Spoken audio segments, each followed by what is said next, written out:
Hi,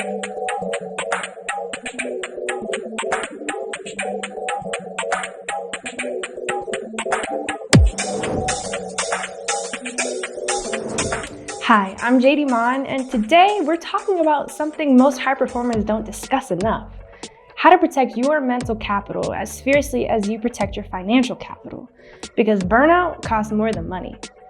This session was recorded live at the Big Dipper Innovation Summit, created by JMI, where leaders in business, culture, and technology come together to explore the ideas and industries shaping what's next. This is mental wealth, achieving balance in a fast-paced world. In this conversation with Heidi Nel, Chief Operating Officer of New Theory Ventures, Lauren Simmons, who made history as the youngest and one of the only Black women to trade on the New York Stock Exchange floor, shares what she learned about performance, pressure, and protecting your peace.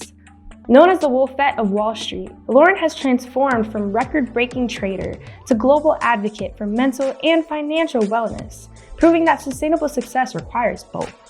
What you'll hear is how mental fitness drives better decisions, stronger performance, and longer careers. Okay, y'all, before I get started, let me just call out the fact that I did once make it to the last round of a poker game with Ben Affleck. But other than that, I have a terrible poker face. So I'm just going to get it out of the way. I am so excited to be sitting here with you today. I showed Lauren backstage. She's been on a list in my notes pad of a woman who's built wealth, who's redefining wealth with women at the helm. And as a woman who I've wanted to interview for months. And so I feel like this is a real manifestation. It is. And I'm so grateful to be here with you today, Heidi. She also wrote Make Money Move. You were on Good Morning America last year. New York Times. If you have not read this book, don't run now, but after the session, run and buy yourself a copy of this or Audible it. And Lauren, I think we'll even sign it for you. Yeah, I will. So if anybody has a book today, I will definitely sign your book. Amazing.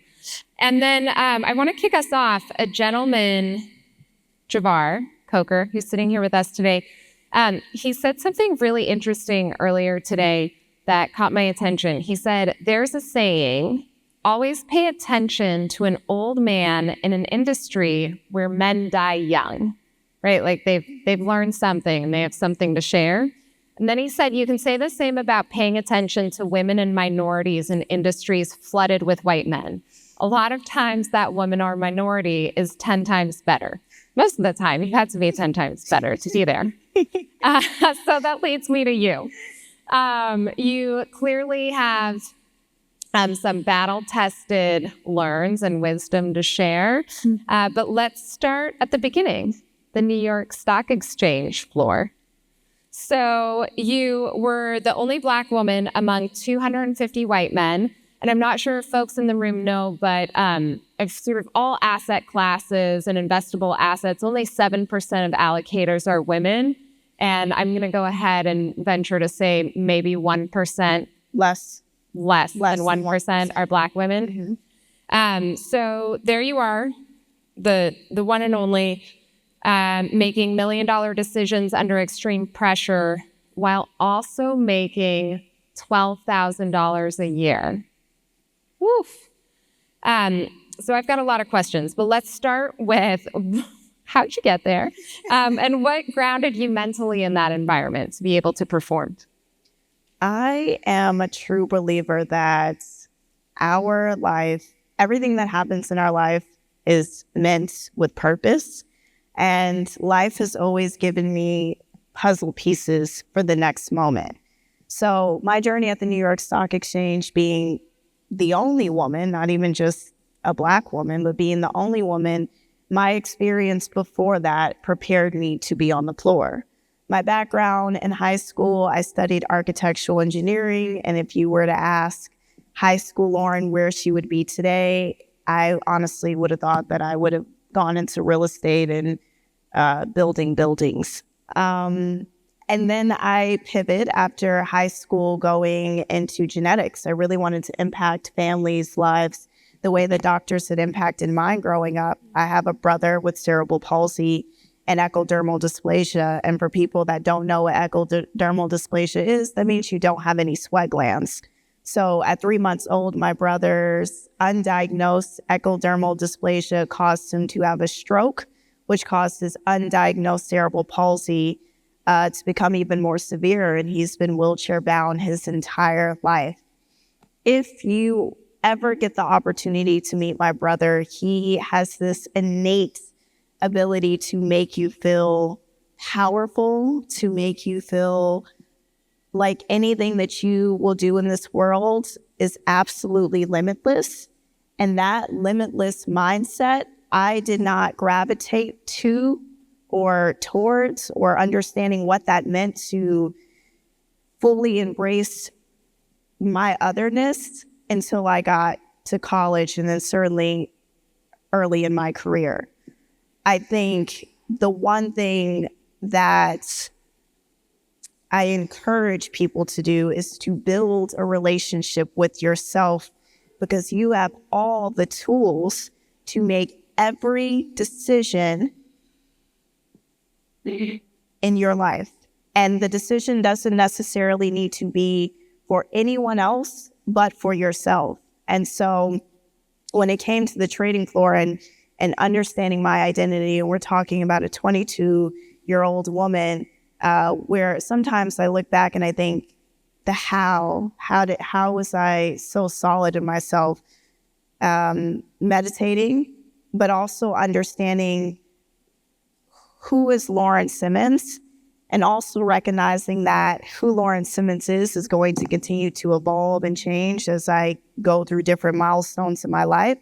But having that clear identity and not allowing people to morally or ethically compromise my decisions, being very solid with who I was, made it a lot easier to be in a room with 250 white men and just knowing what my purpose was and who I wanted to represent in those spaces.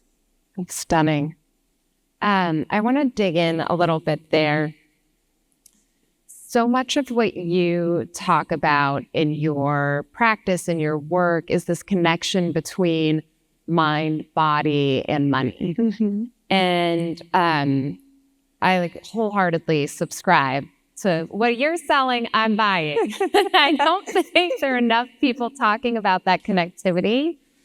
And I want to kind of talk about how you made your salary work that year. Particularly because when I was 22, I was not so clear on who I was, but I was trying. Yeah. And I was living in Hollywood, working on an agent's desk, also not making any money. I had no money. Yeah.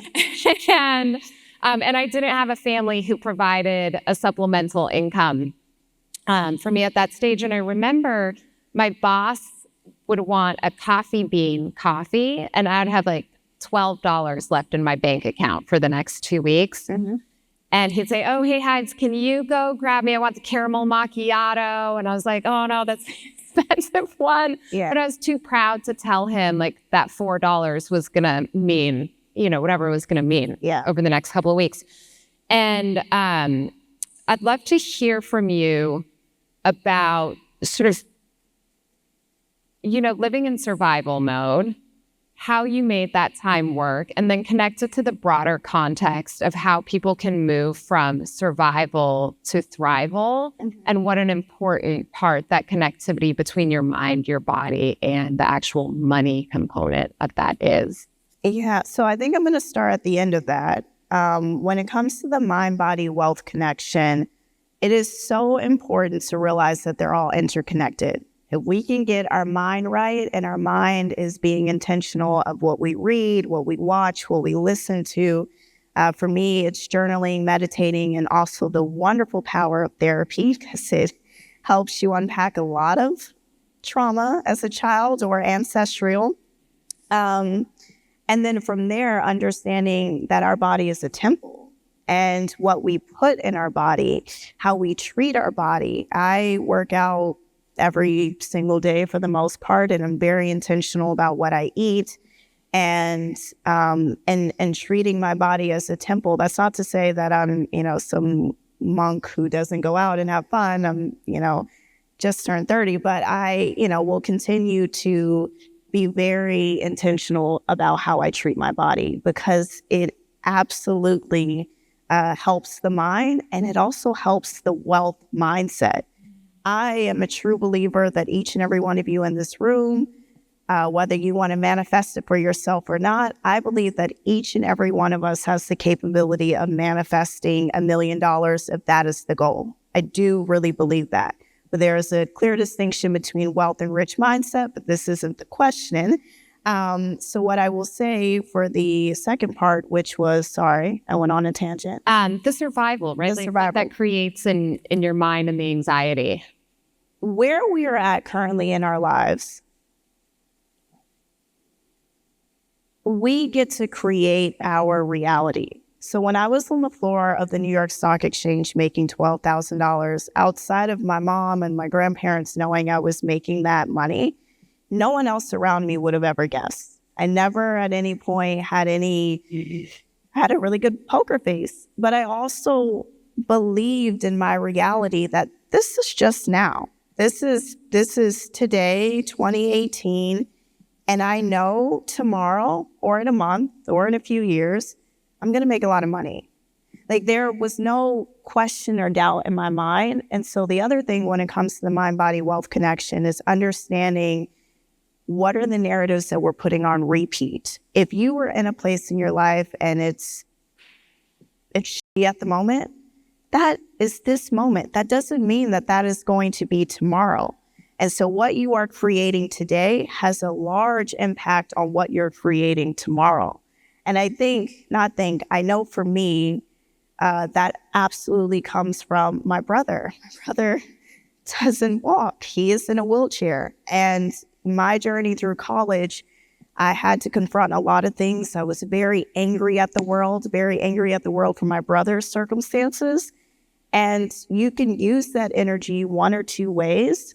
And I chose to do the work and to say, I'm going to channel this energy to do something positive for me, but vicariously for my brother. Yes, we are not always dealt the best cards in life, and that's just what it means to be human and living with the yin and the yang. In order to know good, you must know bad, and vice versa.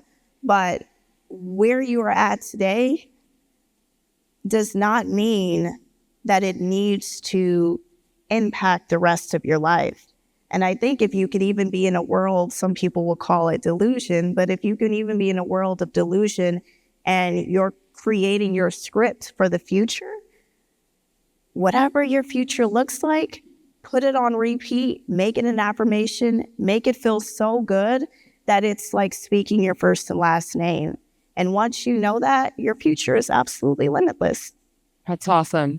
Yeah, I think you talk about this in your book too, but psychologists say your brain doesn't actually know the difference between what's real and what's made up in your head. And so getting clear on that narrative that's circulating when you're maybe not even present to it is so important, because you're going to create whatever that is. Yep. What are some of the tactics? I know you use meditation. You've talked about a few other tactics in your book. What are your favorites? Well, my favorites, I would say, outside of meditating, is definitely journaling, script writing, again, being intentional about what I listen to, realizing that all music isn't great music.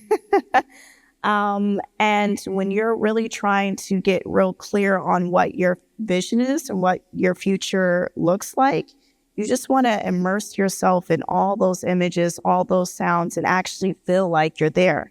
But also the big component of it that I don't think is talked too much about when we're speaking about manifesting is also doing the work. Therapy it's not anything to run away from. It is brilliant. There's talk therapy. There's different kind of therapies that you can do.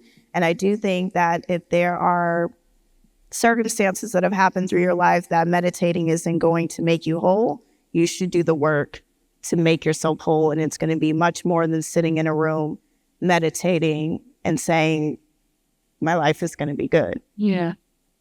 what do people call that? The icing on top of mud. Yeah. Yeah. Tell me about mirror work. You talk about this in your book. I don't think most people are familiar with this. How many of you all are familiar with mirror work? Got a couple? Okay, a few. So mirror work, I learned from the amazing Louise Hay, who they have the Hay House. So if you all are looking into any kind of books on spiritual guidance, she's amazing, and countless other people. But anyways, Louise Hay, she is the one who created mirror work, and essentially it's sitting or standing in front of a mirror and you're talking directly to yourself.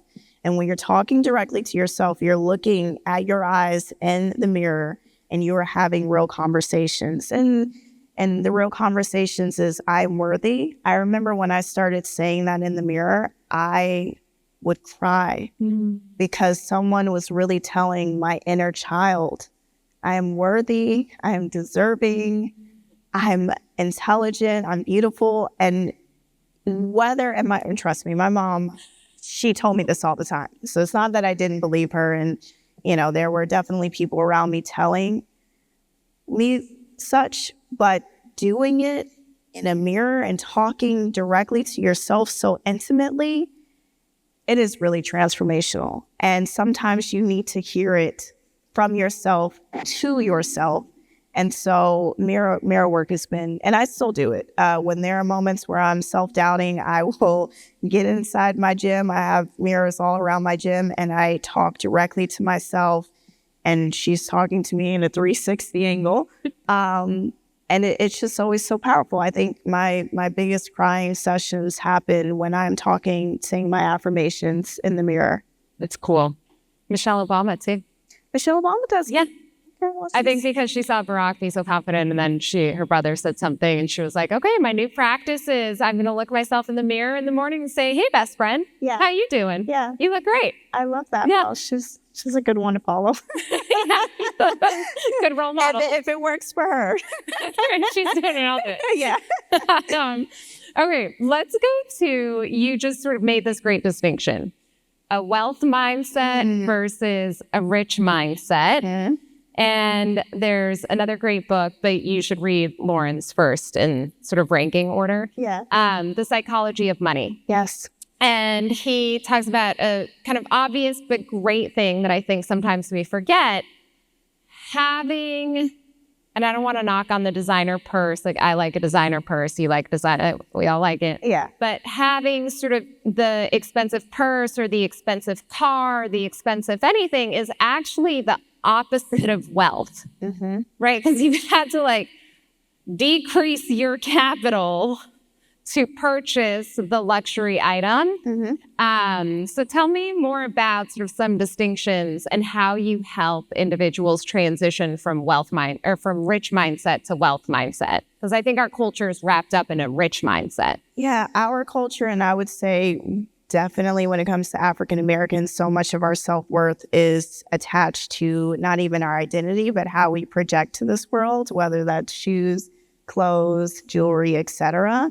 And I have had the incredible opportunity over the years to get to work with different NFL teams, NBA teams, and really trying to help those athletes transform from being rich to wealthy. So while I truly believe that each and every one of us can manifest being millionaires, that is keep bumping my thing. That is on the surface level, very much a rich mindset. In order to get to the wealth mindset, we really need to unpack our relationship with money.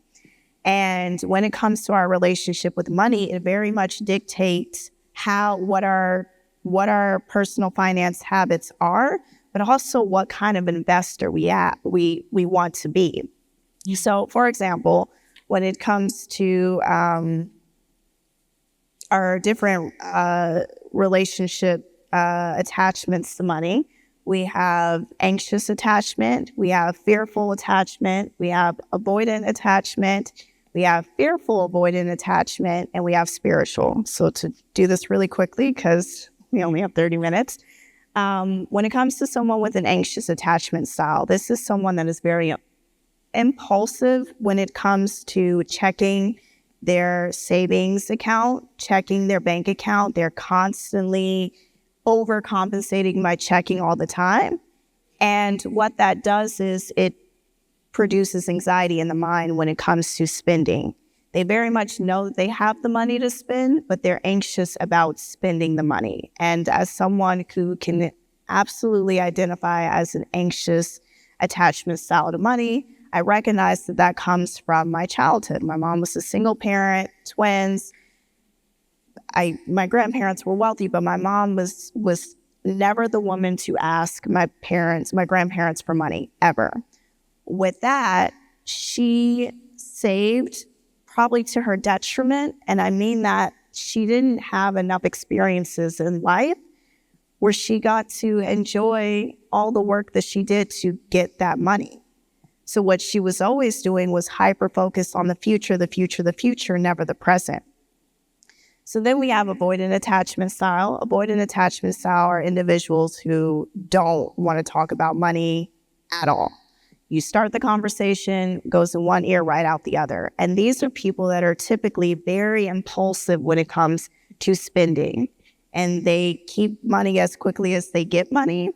And these particular individuals, we will often see that they are more inclined to make investments that people would deem riskier, such as cryptocurrency or putting money into a big, bright idea that doesn't really have any strong foundation.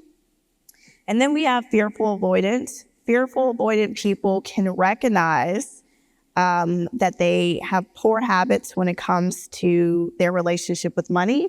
They have poor habits when it comes to spending and budgeting. But then once they get to a phase where they say, okay, I'm going to check my bank account today. I'm going to pay my bills on time. They might overcompensate by paying one bill very heavily and then not having enough to pay the rest of the bills. And then they go back into a repetitive cycle of avoiding paying the other bills. And then lastly, we have spiritual attachment. These are people that believe the money will come, you'll manifest the money. And obviously, I've spoken about that a lot today.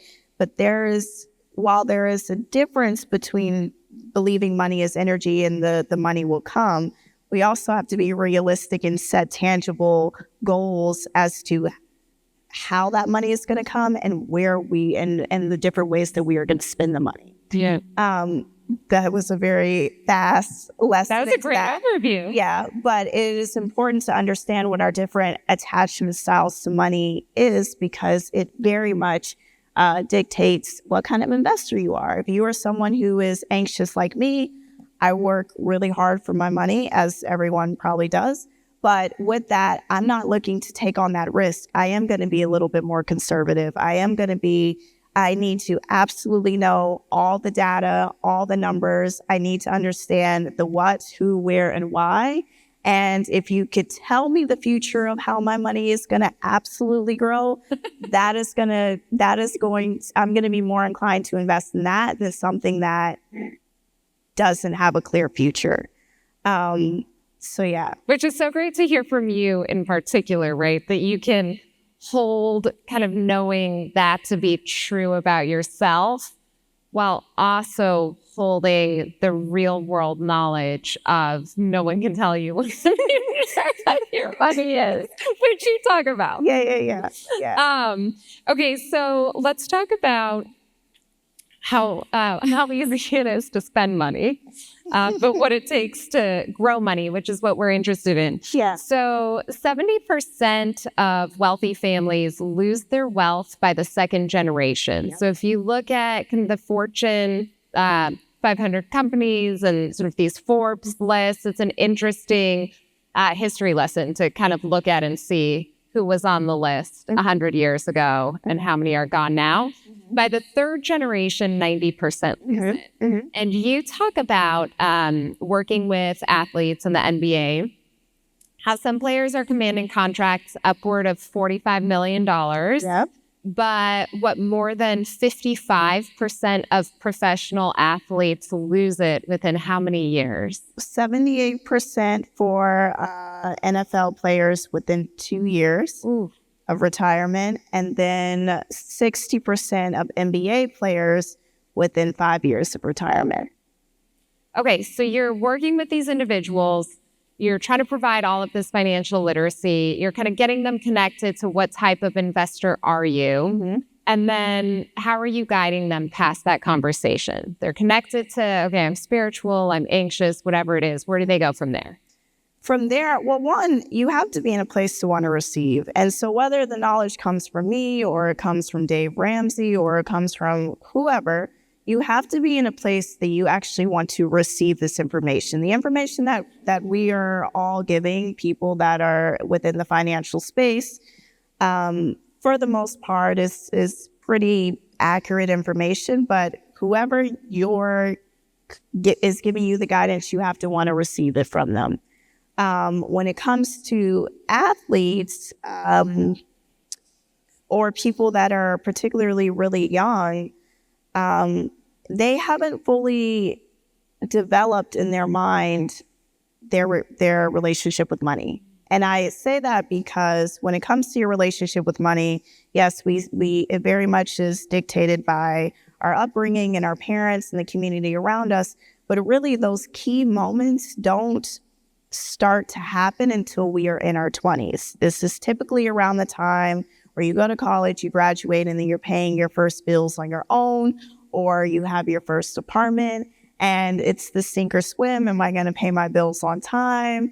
Oh, shoot, I don't have enough money in my bank account. How am I going to react to that? And so as athletes are making more money than ever, and now they're making money earlier than ever because the NIL and all these different programs that they now can be able to get money as early as high school, I don't think they have a full grasp of what it means to get a contract, and whether it's through the NBA or the NFL, et cetera, or it's just getting a partnership that is now 7 figures, what that means, right? So we can talk about our relationship with money. We could even talk about financial literacy, but all of those are part of an ecosystem that if you are not implementing in your everyday, pen to paper, and really implementing it in your learned experiences, it's going to continue to go over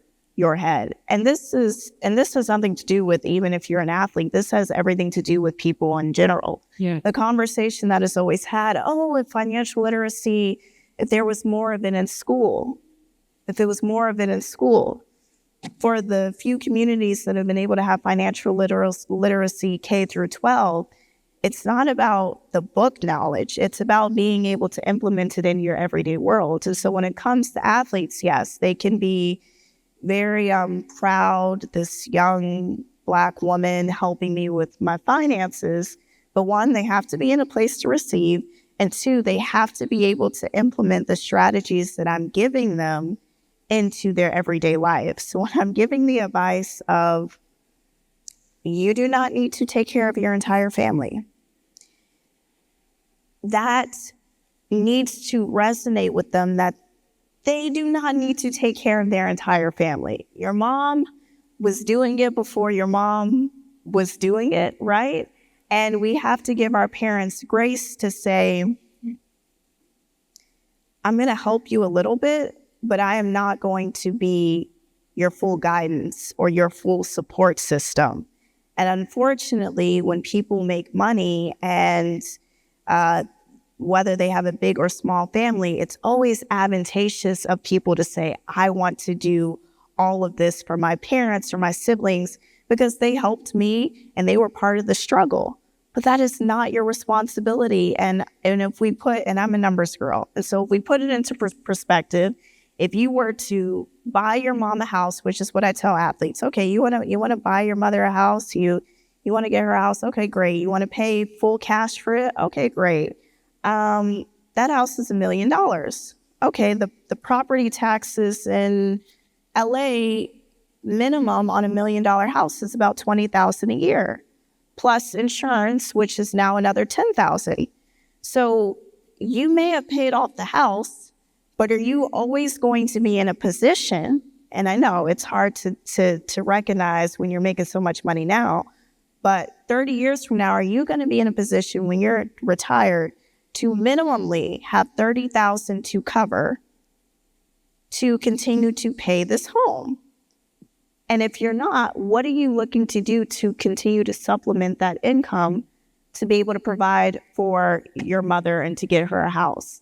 And that's not even starting the conversation, okay, you want to get married, you want to have kids, you want to buy your own home, etc., and then continuing to invest and grow your money. And the biggest thing is having these real hard conversations and getting them to actually understand that we're not thinking about today. Today is only as promised as it is for this very moment. We're thinking about 5, 10, 15, 30 years from now. Yeah. Which a lot of people, they're not thinking long term when it comes to their finances like that. Coming up, the frameworks Lauren uses to manage stress under pressure, and why attention management might be the most valuable skill you're not developing.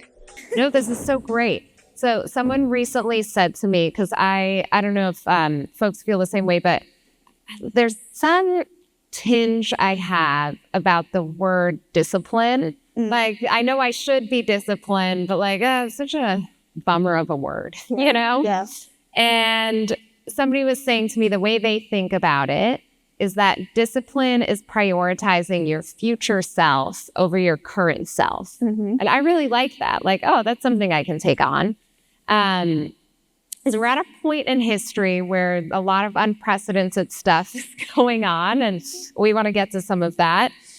One of the exciting things that's going on is we're on the cusp of the greatest transfer of wealth in history. $84 trillion is expected to change hands from the boomers to the millennials and down on over the next 20 to 25 years. Mm-hmm. And women are poised to control the GDP for the first time, which is awesome. Yep.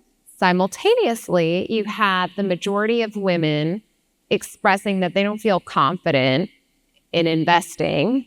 And you talk to tens of thousands of women. I talk to hundreds of women about money. Mm-hmm. And even some of the smartest women I talk to tell me they have their money sitting in a checking or a low yield savings account, which is like they're losing their money based on inflation. Mm-hmm. So you're giving us all of this juicy information.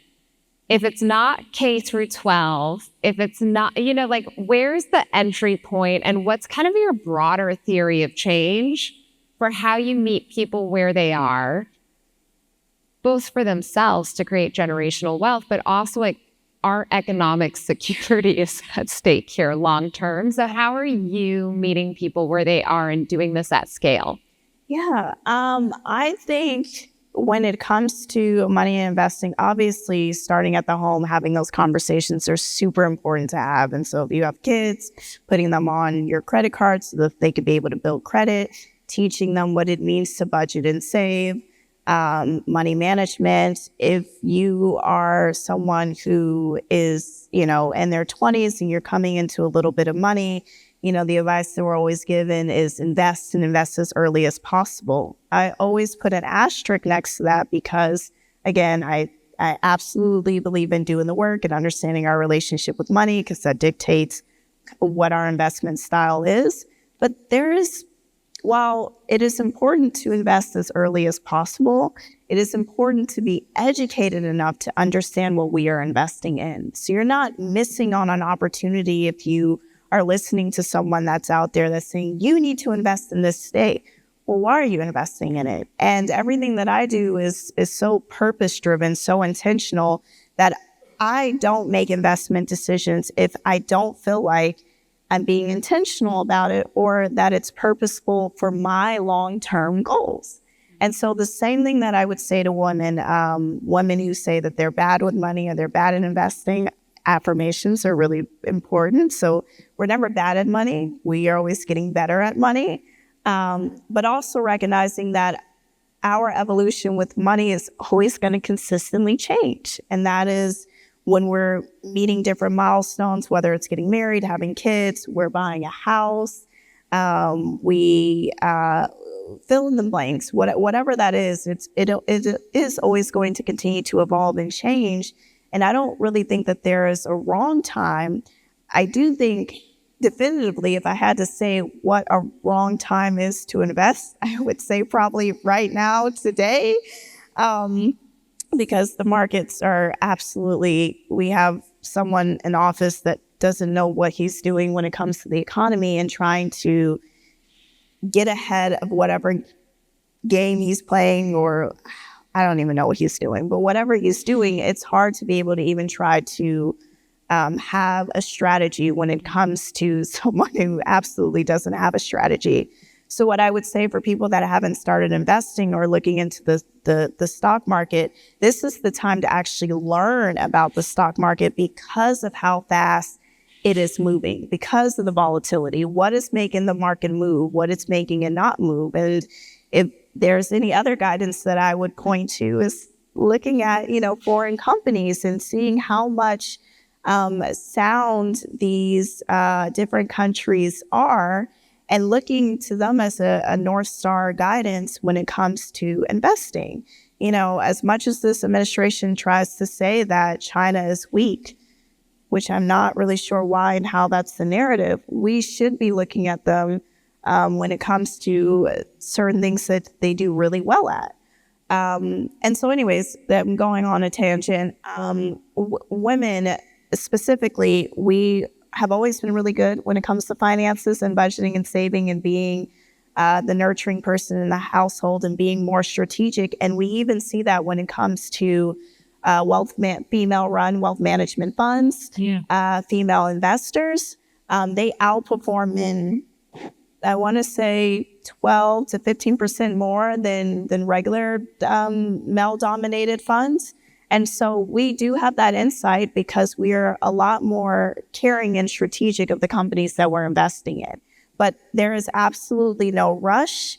I would rather you take the time to educate yourself before you make any fast decisions that you can't take back.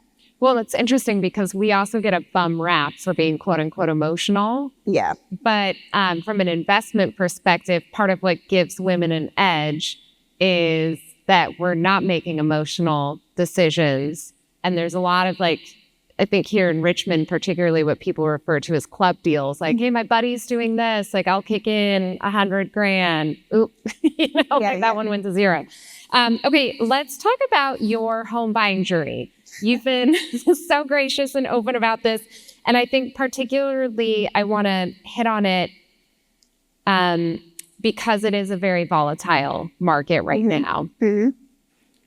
And also, I don't think right now is the time to pull out all of your investments and, dig holes in the backyard and fill it with cash. That's not the opportunity. No. And you talked about in your book as part of your home buying journey, you also talked about sort of real estate as a real asset investment and how in the United States of America, it's unlikely that your $100,000 investment is going to go to $40,000 in the next 10 years. So tell us a little bit about your personal journey, but also the real estate investment opportunity or your kind of strategy behind it. Yeah. So when it comes to, obviously, part of what I think is the American dream,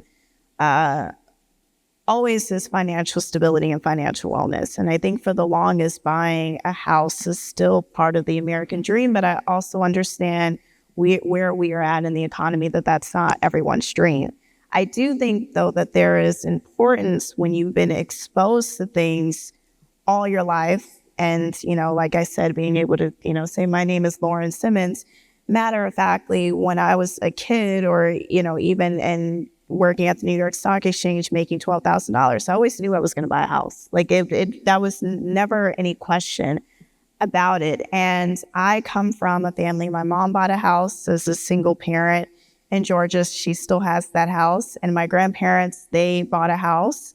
But really, it was my great aunt who, I think her story has just always been so impactful. And as I get older, I just realize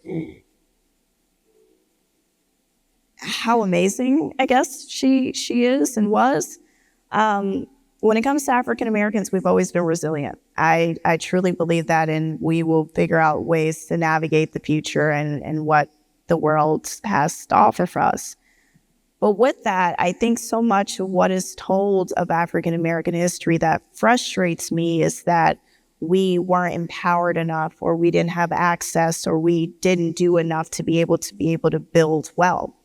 And I always believe in my Aunt Louise's story that if this was her story, there are more stories out there that unfortunately just have been completely silenced throughout history. So my Aunt Louise, she was able to buy a brownstone in 1941 in Brooklyn, out in Crown Heights. And everyone on that block was a Black homeowner. And when I, in the recent years, asked, how was she able to do this? What she had mentioned was there was a lawyer, a Jewish man, who I think it's important to say he was a Jewish man because we don't have to do this alone. There are people that are allies, that are champions of our success, that want us to achieve and to have access and have power and have this knowledge. Anyways, he was a lawyer that decided to, because at the time, you couldn't just, as a Black woman, single, God forbid, you could not just buy a home. Yeah. And he told these people, I don't know why they trusted him, but they did, that I will buy the house. They would buy the house, but his name would be on the deed. And in 10 years, a lot different from mortgages today, but in 10 years, you pay out this house and this house is yours. And when I say everyone on this street is a Black homeowner, now some of them have since sold their property, that is what they needed to do to be able to have ownership. And also when we think about Black history overall, what was the reason why it was so important to have home ownership? The reason is that in order to be able to vote here in America, you needed to own a home. And I think sometimes when our history is lost and we forget about these things, we forget about the importance of why home ownership is important, the access this gives us, the power this gives us. Obviously, everyone can vote now, but now we are dealing with voter suppression. And again, we don't have enough time for that. But these things are important, and they're important to pass down generationally. So always in my mind, from my Aunt Louise, from my grandparents to my mom, it was, yeah, you could rent and you could live in a cute place in Brooklyn, which I did. I lived in downtown Brooklyn next to the Barclays Center, and it was wonderful, but it was always, you need to be saving to buy a home. Now, I do recognize that home ownership, the wealth gap is ever evolving, and the spread is getting larger and larger. But I do believe that it's still a possibility. And even with being a possibility, you want to make sure that everything that you're doing is intentional. So for me in my home buying journey, I wasn't just buying a house to buy a house. I even had a real estate agent. I went through many different real estate agents that would tell me to pay over ask, covenant finance. I am always looking for a bargain or a deal. It's just that I'm never going to pay at cost or over. And I remember, just asking the universe. There was a house that I really loved, and I thought that this was my house, and I offered what I offered, and the guy basically said I insulted him. That house is now 3 years still on the market, but he wouldn't accept my offer, and I ended up buying this house, and everything was in sync. It was a one-story house that the intended purpose was for my brother. I worked very hard so I can be able to, have my brother join in on these opportunities with me. But it was a single-story house, 16,000 square feet of land, and everything just was in sync. And something that Heidi that had mentioned, that for people that have read my book, once I got the house, the only other thing I remember telling my mom is like, oh, I wish I had like a lemon tree. I have all these beautiful roses and flowers and palm trees and everything around my house. And I said, I really wish I had a lemon tree. One day I was walking the property and I saw that it had one single lemon, and they say, I'm very superstitious, by the way, but they say that if you could make a lemon tree flourish and thrive, that you'll make more money. So I said, okay, and it's one lemon tree, and now there's over, or one lemon on it, and now 2 years later, it's over 100 lemons on these trees. And I'm always out, me and this lemon tree, we're bonded. I'm always like meditating next to it, and, but it just, I love my home. I love that I was able to save and to do this with purpose and intention. And I'm happy that I was able to do it in a time when people were saying, no, you need to overbid. And I also very much believe this, what is meant for you will always be for you. And so my house, crazy enough, was the last house that I looked at. And I remember I didn't see the house. Like I was on Zillow, and they didn't have any pictures of the inside of the house, but they had like a 3D view of the outside of the house, which has a view of the mountains. And, I got a new real estate agent. She understood where my mindset was coming from. And I think when we went to go see the house, there was 10 people already trying to make a bid for it. And it was this lady, this older lady that lived in the house, that she just wanted to get rid of the house. That was it. She wanted to get rid of the house, and she didn't really care about paying over ask. And so what I did was I wrote a letter to her at going below asking price. And I just said, the moment that I saw this house, I knew this house was for me, and I knew this house would be for my brother.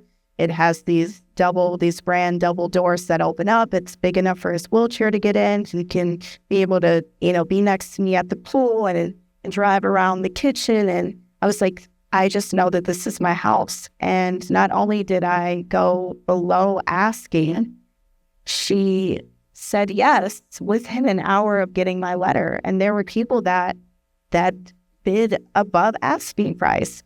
And so it's not about luck and unlucky, because I really don't believe in luck and unlucky. I think everything happens exactly the way that it's meant to. And it's meant to when we put that out in the universe of intention and purpose, and it's going to come back to us tenfold. I love that.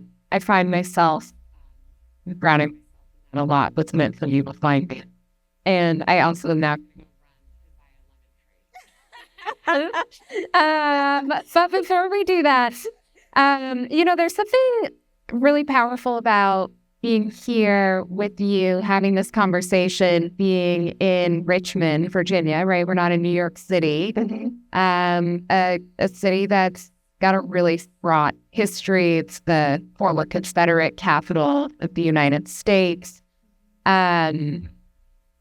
It also is home to a thriving economic hub dubbed the Harlem of the South, and Black Wall Street in its own right, and home to the first bank founded by a Black woman, Maggie L. Walker, in 1903.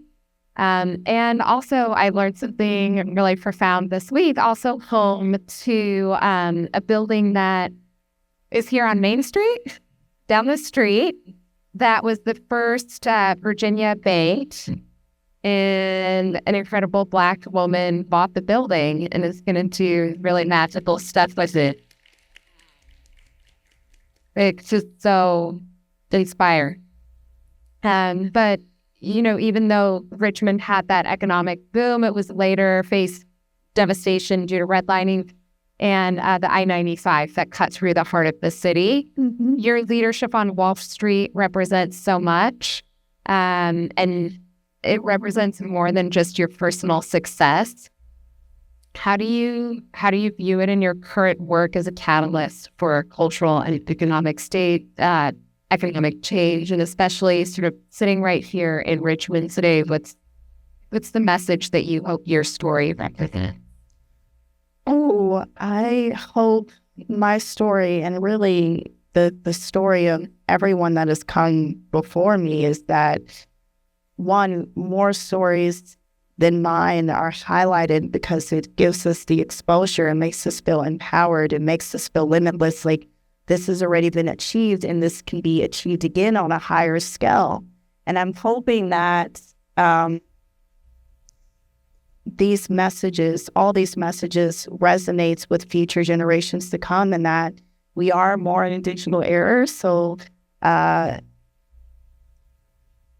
our stories don't have to get suppressed or washed away with future history, that it'll continue to be solidified and people will be proud of our history, especially African Americans. But I think collectively we have to understand that we can't do it on our own.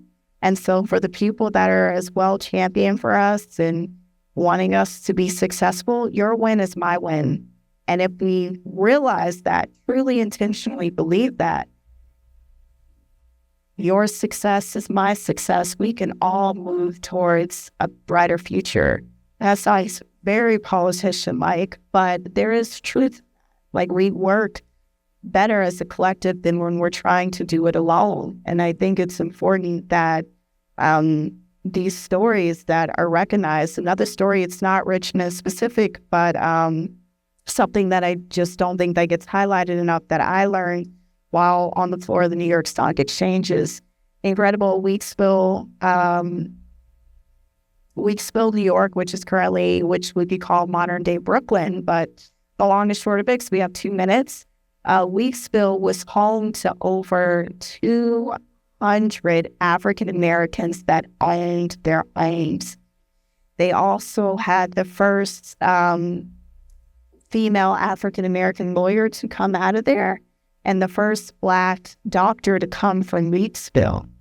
And it's always interesting to me how when I learned the story, I was 27 thinking, wow, my family lives in Brooklyn, is from Brooklyn. Why is this story not shared on a larger scale? And while nothing terrible really happened to Weeksville, as a lot of our stories are rooted in that, the Brooklyn Bridge was built. And again, that wealth versus rich mindset, which we could dive really big into Weeksville. Many of the kids after the third generation would then go on to sell their homes to then buy a condo, rent a condo in New York. And then that wealth was not continued to be built upon. So all that to say is that I think our stories are so important to share and to understand the why we've been able to get to where we're at and to understand the history. Because without understanding our history, it's really hard to be able to change the future. And that's really all that we are looking to do. I know you like to do this, and I certainly like to do this. I like to leave people with an action. Mm-hmm. Tell us quickly before we wrap here, what does the word wealth mean to you? And what is one action that you put take? Other than, two, because obviously action one is by the... Yeah, I'm going to give you... Yeah. But wealth also means freedom. Wealth means freedom. It means stability. It means finding your intention and purpose. That is what wealth is. And what is the other one? What's the action? The action, I hope that we start writing down our affirmations, start doing some mirror work, start doing the work. And I really I want to hear everyone's success story in a year or 5 years from now. I want you all to reach out to me and say, I made a goal and I checked this goal off of my list. I'm going to do, can I take it one step further? Folks should Instagram what your financial goal is. Instagram it to Lauren or Instagram it to myself, Instagram it to both of us. And then we'll trade notes on the back end because that's a cool thing to then put back out to people in a year. And they got to do that. You guys would do that. Yeah. And that's awesome. Thank you so much to have you here. And I also just want to give a big shout out to Ken Johnson and Breland and the entire JMI team. I know you were with us this afternoon. I've been in Richmond a couple of years, and other places like New York City and Washington, D.C. and Los Angeles feel really naturally diverse. Okay. And Richmond doesn't. It feels like there's a lot of the history that's still in the present. And I'm just really blown away by Ken's a new colleague and friend of mine. And I've just really been blown away by the incredible, diverse community that's been here the past few days. And that's full I want with knowledge. And I'm excited to see more of it at Ashley's building on Main Street in the future. So thank you, Lauren, for being here. So saying that. Here's the truth Lauren made very clear. Wealth isn't only measured in assets, it's measured in awareness, energy, and the ability to sustain performance over time. This conversation offered a blueprint for protecting your most valuable resource, your mind. It's about making space for clarity and rest so that growth becomes sustainable, not just explosive. Because the greatest investment any innovator can make isn't in their business, it's in their capacity to keep building without breaking. The takeaway? Mental capital compounds just like financial capital. Invest accordingly. Be sure to check out our other episodes from Big Dipper Innovation for more insights from the leaders shaping what's next.